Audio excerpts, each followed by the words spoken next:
الأخبار يا صديقي؟ جاهز للمهمة؟ أكيد جاهز. طالما احنا في ظهرنا رجالة من ده، ربنا معانا.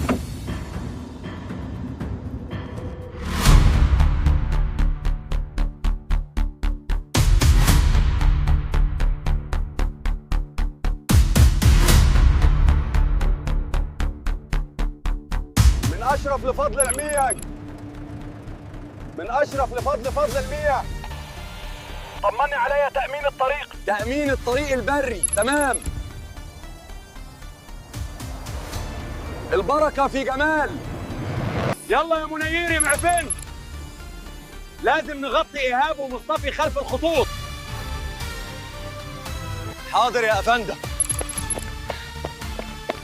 المهم نوصل قبل مصطفى وإيهاب.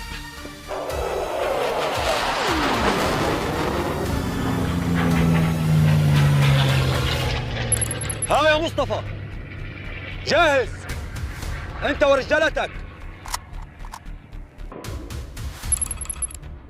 انا جاهز. المهم المدفعيه تجهز عشان منسي يتحرك.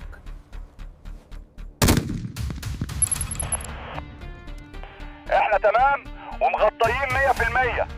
تمام يا فندم. محتاجين دعم المهندسين عشان يفتح طريق ومنسي يقدر يتحرك. ماشي يا حازم، مفهوم. ممكن صلاح ورجالته يبتدوا يتحركوا. المهمة لازم تتم بنجاح.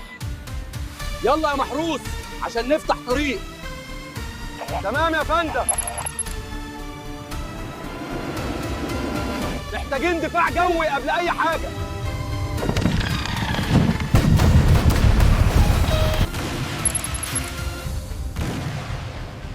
دلوقتي الطريق نظيف، تقدر تتحرك بدباباتك يا عادل. هنتحرك كلنا مجمع بأقصى سرعة ونوصل للمكان بتاعنا على طول.